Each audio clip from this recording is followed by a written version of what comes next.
Mister Donald ট্রাম্পের সঙ্গে তাদের যে সম্পর্ক আরো খারাপ হবে এবং সেই খারাপ হওয়ার প্রেক্ষিতে পর্দার আড়ালে যে অনেক উত্তেজনাকর ঘটনা ঘটছে, অনেক নাটক হচ্ছে, উপনাটক হচ্ছে, সেগুলো আমরা কিন্তু মোটামুটি বুঝতে পারছি। এবং অতি সম্প্রতি মিস্টার ডোনাল্ড ট্রাম্প এবং মিস্টার নরেন্দ্র মোদীর যে বৈঠক, এই বৈঠক নিয়ে যেভাবে আমজনতা উত্তেজিত, অস্থিরতায় ভুগছে, আওয়ামী লীগের লোকজনের মধ্যে যেভাবে একটা উল্লাস দেখা যাচ্ছে, একইভাবে সরকারের মধ্যে কিন্তু অস্থিরতা দেখা যাচ্ছে। এবং আসসালামু আলাইকুম রহমতুল্লাহি ওবরকাতুহু। সম্মানিত দর্শক, ডোনাল্ড ট্রাম্প আমেরিকার রাষ্ট্র ক্ষমতায় আসার পর ডক্টর মোহাম্মদ ইউনূসের সরকারে রীতিমতো একটা অস্থিরতা এবং আতঙ্ক শুরু হয়ে যায়। তো তিনি ডক্টর মোহাম্মদ ইউনূস সম্পর্কে খোঁজখবর নিয়েছেন, তার সম্পর্কে কটূক্তি করেছেন এবং সেই যে গ্রামীণ ব্যাংকের অমুক অমুক হিলারি ক্লিন্টনকে যে টাকা দিয়েছিল, যেভাবে শেখ হাসিনা জিজ্ঞাসা করে, ওইভাবে তিনি ডক্টর মোহাম্মদ ইউনূসের খোঁজ খবর নিয়েছেন নির্বাচনের আগে। তো কাজেই নির্বাচনের পরে তিনি ক্ষমতায় যখন আসীন হলেন, সঙ্গত কারণেই ডক্টর মোহাম্মদ ইউনূসের ব্যাপারে খোঁজ খবর তিনি নেবেন এবং কতটা কঠোরভাবে নেবেন তার প্রমাণ আমরা দেখতে পেয়েছি গত কয়েকদিনে। যে নির্বাচিত হওয়ার পর পুরো যে মেক্সিকো সাগর বা উপসাগর, গালফ অফ মেক্সিকো, এটার নাম পাল্টে দিয়েছেন। তারপর তিনি কানাডার মতো রাষ্ট্রকে আমেরিকার অন্তর্ভুক্ত করার জন্য তিনি বলেছেন যে আসলে কানাডা বাংলা মানে যাকে বলা হয় আমেরিকার অঙ্গরাজ্য হওয়া উচিত। তিনি ডেনমার্কের নিকট থেকে গ্রিনল্যান্ড দখল করার জন্য তিনি ঘোষণা দিয়েছেন যে গ্রিনল্যান্ড তিনি দখল করে নেবেন। এরকম আরো অনেক কিছু।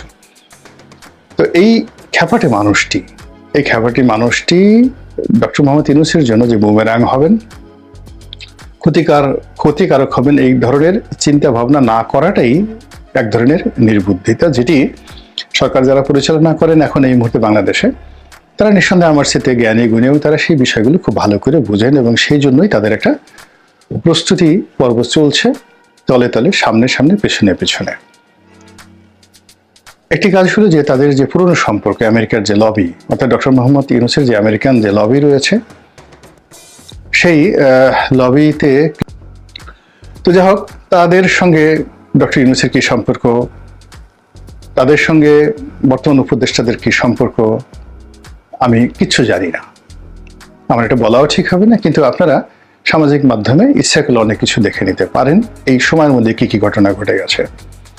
আপনারা একবার একটু কল্পনা করেন তো যে আমাদের গ্রাম বাংলার যে কথাগুলো রয়েছে, খায়দায় চিকন আলী, মোটা হয় রমজান, আন্দোলন করলো কারা, রক্ত দিল কারা, আর উপদেষ্টা হলো কারা। এতেই বুঝবেন যে এই সিলেকশনগুলো কোত্থেকে এসেছে, কারা করলো। এই আন্দোলনের সঙ্গে সেই যমুনাতে যারা বসে আছে, কেউ বিশেষ সহকারী, কেউ অমুক অমুক থমুক, মানে ইত্যাদি যে পদ পদবীগুলো একেবারে ম্যাটিকুলাসলি হয়ে গেল 24 ঘন্টার মধ্যে, কারা এই তালিকাগুলো দিল। আমরা বিএনপির লোক, আওয়ামী লীগের লোক, জামাতের লোক, তারপরে শেষে অন্যান্য যারা রাজনৈতিক লোকজন আছে, সব টাসকি খেয়ে গেলাম। যেহেতু আমেরিকার একটা পট পরিবর্তন হয়েছে, আর বাংলাদেশের বর্তমান যে পট পরিবর্তনটা, এটি পূর্বতম রেজিম অর্থাৎ জো বাইডেনের একটা মাস্টার প্ল্যানের অংশ।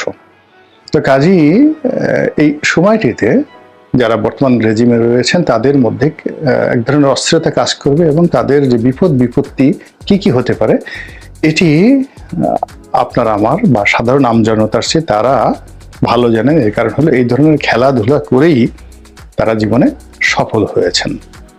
কোনো কাজকর্ম করেননি, একটা এনজিও চালিয়েছেন, শত কোটি টাকার মালিক হয়েছেন।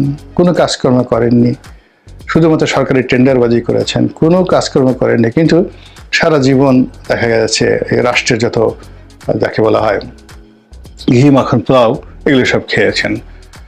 অধ্যাপক, খুব নাম করা অধ্যাপক, কিন্তু দেখা গেল যে জীবন অধ্যাপনাই করেননি, কিন্তু সেই ভারতের দালাল বা আমেরিকার দালাল রূপে, কিংবা শেখ হাসিনার দালাল রূপে, বা অন্য কারো দালাল রূপে দেখা গেল যে তারা সবসময় গদিতে চেয়ারে বসে পোলাও, কোনো মাখন অতীতেও খেয়েছেন, এখনো খাচ্ছেন। তো যেটা বলছিলাম যে ডক্টর মোহাম্মদ ইউনূসের এই সরকারের মধ্যে ডোনাল্ড ট্রাম্প আসার পরেই এক ধরনের অস্থিরতা তৈরি হয় এবং তারা বিকল্প খুঁজতে থাকে।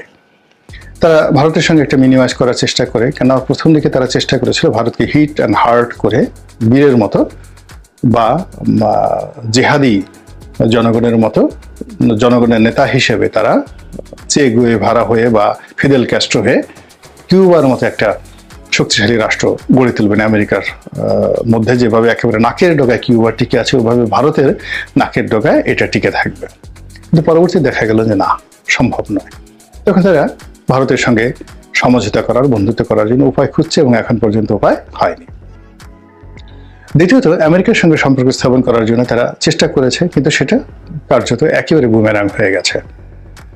ফলে তারা কি করলো, সাবেক সরকারের যে এজেন্সিগুলো রয়েছে, যে লোকজন রয়েছে, লোকবল রয়েছে, ফাইন্যান্স রয়েছে, কানেক্টিভিটি রয়েছে গ্লোবালি, সেটাকে তারা ম্যাটেরিয়ালাইজ করার চেষ্টা করেছে বা করবে। এটাই স্বাভাবিক এবং সেই জিনিসগুলো করতে গিয়ে মিস্টার ডোনাল্ড ট্রাম্পের সঙ্গে তাদের যে সম্পর্ক আরো খারাপ হবে এবং সেই খারাপ হওয়ার প্রেক্ষিতে পর্দার আড়ালে যে অনেক উত্তেজনাকর ঘটনা ঘটছে, অনেক নাটক হচ্ছে, উপনাটক হচ্ছে, সেগুলো আমরা কিন্তু মোটামুটি বুঝতে পারছি। এবং অতি সম্প্রতি মিস্টার ডোনাল্ড ট্রাম্প এবং মিস্টার নরেন্দ্র মোদীর যে বৈঠক, এই বৈঠক নিয়ে যেভাবে আমজনতা উত্তেজিত, অস্থিরতায় ভুগছে, আওয়ামী লীগের লোকজনের মধ্যে যেভাবে একটা উল্লাস দেখা যাচ্ছে, একইভাবে সরকারের মধ্যে কিন্তু অস্থিরতা দেখা যাচ্ছে। এবং অস্থিরতার লক্ষণ বা ভয় পাওয়ার লক্ষণটা হলো এইরকম, যেমন ধরুন আপনি গ্রামের একটা রাস্তা দিয়ে যাচ্ছেন গভীর রজনীতে, একা খুবই আধুনিক বিজ্ঞান মনস্ক, কোনোদিন ভূত প্রেতকে আপনি বিশ্বাস করেননি, অমাবস্যা রাত্রি, কিন্তু সেই দিন আপনাকে ভূতের ভয় পেয়ে বসলো এবং সেই ভূতের ভয়ের মধ্যে আপনি যাচ্ছেন, নিজের কাছে নিজে লজ্জা পাচ্ছেন যে আমি এত বিজ্ঞান মনস্ক, আমার এত ভয় কেন, আমার হাত পা ঠকঠক করে কাঁপছে, আমার হৃদয়ের মধ্যে কেন ধুক ধুক আওয়াজ হচ্ছে, দিল কিউ না ধাক ধাক করে, এরকম কেন হচ্ছে। তো ওই অবস্থাতে যদি পেছন থেকে কেউ একটু ধীরে, ছোটটা বাচ্চা ছেলে ওই রজনীতে জাস্ট দুষ্টামি করে বলে কুক, আপনি সঙ্গে সঙ্গে চিত হয়ে পড়ে যাবেন, এমনকি আপনার হার্ট ব্রাস্ট হয়ে যেতে পারে, আপনার মস্তিষ্কে রক্তক্ষরণ ঘটতে পারে ভয়ের কারণে। তো মানুষ যখন অস্থিরতায় ভুগে, তখন দেখা গেল যে ছোটখাটো বিষয়গুলো নিয়ে, অনুল্লেখ্য বিষয়গুলো নিয়ে, অপ্রয়োজনীয় বিষয়গুলো নিয়ে মাতামাতি করে। সরকারের মধ্যে যদি স্থিরতা থাকতো, আত্মবিশ্বাস থাকতো, সরকারের জনপ্রিয়তা থাকতো এবং সরকারের যদি লক্ষ্য স্থির থাকতো, তাহলে মিস্টার মোদি কি বললেন, ডোনাল্ড ট্রাম্প কি বললেন, ওগুলো নিয়ে তার একটু মাথা ব্যথা হতো না। এই বাংলায় শেখ হাসিনা হিলারি ক্লিন্টনের টেলিফোন ধরেননি, একদম ধরেননি। আর হয়ারাল দেখা যাচ্ছে যে আমাদের ডক্টর মোহাম্মদ ইউনূস একজন রাষ্ট্রদূতের সাথে তিনি বৈঠক করতে গিয়ে যেভাবে কাচুমাচু করেছেন, আমেরিকা রাষ্ট্রদূতের সঙ্গে বৈঠক করতে গিয়ে, কিংবা যশ সরোজের ছেলে যখন আসলো তার সঙ্গে বৈঠক, কিংবা অন্যান্য IMF এর কর্তাদের সাথে তার বৈঠক, ওখানে আপনি বডি ল্যাঙ্গুয়েজ দেখলে বুঝতে পারবেন যে তার আত্মবিশ্বাসটা কোন পর্যায়ে রয়ে গেছে। এই ধরনের লোকজন গত 15 বছরে শেখ হাসিনার দরবারে ঢুকতেই পারেনি। তো যেটা বলছিলাম যে এই অস্থিরতার কারণে কি হচ্ছে, আমরা যেভাবে আলোচনা করছি আমাদের মধ্যে অস্থিরতা রয়েছে, ভয় রয়েছে, আতঙ্ক রয়েছে, সরকারের মধ্যে রয়েছে। এবং এই জন্য সরকার কি করছে, রিয়্যাক্ট করছে। ডেইলি স্টার বাংলা, মানে ডেইলি স্টার ইংরেজি পত্রিকা, এটার একটা বাংলা ভার্সন রয়েছে অনলাইনে। তো সেখানে সেই নরেন্দ্র মোদী এবং ডোনাল্ড ট্রাম্পের বৈঠকের বিষয়বস্তু নিয়ে একটি রিপোর্ট করা হয়েছে বাংলায়, এবং সেখানে বাংলাদেশের বিষয়টি নরেন্দ্র মোদীর হাতে আমি ছেড়ে দিলাম, এরকম অনুবাদ করা হয়েছে। আর এটা দেখে শুনে সরকারে যারা কর্তা ব্যক্তি খেপে মেপে একেবারে রীতিমতো অস্থির, এবং তারা ভার্ব শিখাচ্ছেন, অ্যাডভার্ব শিখাচ্ছেন, প্রিপোজিশন শিখাচ্ছেন। এটার ইংরেজি অনুবাদ এই, ইংরেজির এটার বাংলা অনুবাদ এই হবে। ডেইলি স্টারের মতো একটা পত্রিকা এখনো তারা ইংরেজি থেকে বাংলা অনুবাদ করতে শিখে নেই, এরকম নানা রকম কথাবার্তা তারা বলছে। এটা মূলত ভয় থেকে এবং অস্থিরতা থেকে হয়। নরেন্দ্র মোদী কি কিংবা ডোনাল্ড ট্রাম্প কি বললো বাংলাদেশের ব্যাপারে এই নিয়ে তো আমার মাথা ঘামানোরই দরকার নেই, কোনো অবস্থাতে মাথা ঘামানোর দরকার নেই, কিন্তু আমরা ঘামাচ্ছি বিকজ আমরা ভিতরে ভিতরে ঘামছি। এই গেল একটা। 2 নম্বর হলো যে এখানে দেখবেন যে এই বৈঠকের পর রাতারাতি যে সরকার তারা দুটো কাজ করেছে। প্রথম কাজ হলো ডিসেম্বর মাসে নির্বাচন হবে এরকম ডক্টর মোহাম্মদ ইউনূস একটা ঘোষণা দিয়ে এসেছেন দুবাইতে বসে, যখন এই বৈঠক চলছিল নরেন্দ্র মোদী এবং যাকে বলা হয় নরেন্দ্র মোদী এবং ডোনাল্ড ট্রাম্পের, ঠিক সেই সময়টা তিনি দুবাইতে বসে বলেছেন যে ডিসেম্বর মাসে একটি নির্বাচন হতে পারে। এবং সেখানে খুবই একটা বিব্রতকর প্রশ্ন তাকে করা হয়েছে যে মিস্টার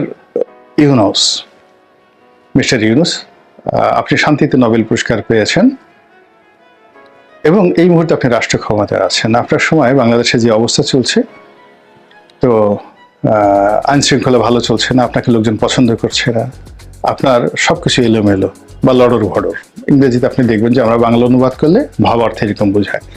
তো এইগুলো দেখে কি আপনার কোনো অনুশোচনা হয় না, অপরাধবোধ জাগে না? রিগ্রেট, ইংরেজিতে রিগ্রেট শব্দটি ব্যবহার করা হয়েছে, এগুলো দেখে কি আপনার কোনো রিগ্রেট হয় না?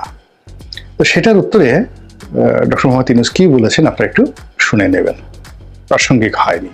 এবং এর চেয়ে যাকে বলা হয় বিশ্ব মঞ্চে বসিয়ে এরকম একটা গ্লোবাল প্ল্যাটফর্মে একজন সরকার প্রধানকে উঠিয়ে এই ধরনের প্রশ্ন করাটাই রীতিমতো অবমাননাকর। উত্তর দেওয়া তো পরের বিষয়। তো যাই হোক, এই পরিস্থিতিতেও তিনি সেই ইলন মাস্কের সাথে কথা বলে চেষ্টা করেছেন যে তার যে বাংলাদেশে তার যে ইমেজটা আছে জনগণকে একটা বুঝ দেওয়ার তিনি চেষ্টা করেছেন এবং সেটা ব্যাপকভাবে প্রচার করা হয়েছে যে ডক্টর মোহাম্মদ ইউনূস ইলন মাস্কের সাথে কথা বলেছেন। কেন বলেছেন, কি বলেছেন, এগুলো নিয়ে এখন আবার রীতিমতো ট্রল হচ্ছে।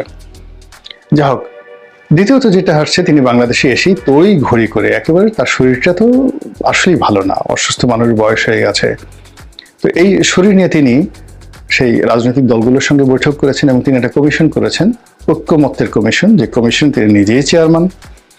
তার সঙ্গে যারা যারা আছেন তারা বাংলাদেশের সবাই কিংবদন্তি পুরুষ, রাজনীতির মহাপুরুষ। কারা আছেন? প্রফেসর আলী রিয়াজ আছেন, তারপরে সাবেক সচিব সরফরাজ নামক একজন ভদ্রলোক, সরফরাজ বা স্বরাজ এরকম কিছু একটা হবেন, অনেক রিটায়ার্ড করে একসময় স্বরাষ্ট্র সচিব ছিলেন, তিনি আছেন। তারপরে পণ্ডিত প্রবর বাংলাদেশের কিংবদন্তি ব্যক্তিত্ব ডক্টর বদিউল আলম, তিনি আছেন। এরপরে সাংবাদিক কুলোর শিরোমণি, সাংবাদিকদের যাকে বলা হয় উজ্জ্বল নক্ষত্র, জনাব মনির হায়দার, তিনি আছেন তারা, এবং শিক্ষক কুলো শিরোমণি যাকে বলা হয় আরবিতে মাদ্দাজিল্লুহুল আলী, জনাব আসিফ নজরুল। তো ওনারা সবাই এক টেবিলে বসেছেন, মঞ্চে বসেছেন। মঞ্চে বসে মধ্যমণি বানিয়েছেন ডক্টর মোহাম্মদ ইউনূসকে, আর তাদের সামনে দর্শক সারিতে যারা বসেছেন, কর্নেল উলির মতো লোক বসেছেন, বিএনপির নেতারা বসেছেন, এবং ওখানে বসে বসে সমস্ত রাজনৈতিক দলের সঙ্গে তারা একটা ঐক্যমত্য তৈরি করার চেষ্টা করেছেন।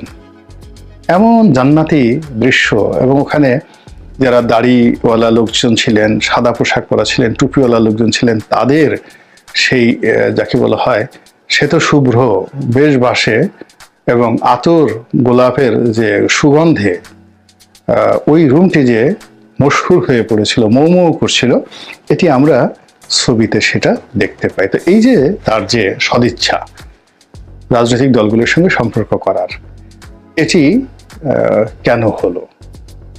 এটি তো আগে এইভাবে তিনি এভাবে হয়নি। যাই হোক, এইভাবে যতই তিনি চেষ্টা করছেন আর যত কিছু করারই চেষ্টা করছেন, সেগুলোতে রীতিমতো অস্থিরতা দেখা যাচ্ছে। উপদেষ্টা পরিষদের নতুন লোক নিয়োগ করা হবে, ছাত্র যারা সমন্বয়ক রয়েছেন তারা সেখান থেকে পদত্যাগ করে নতুন রাজনৈতিক দল করবেন।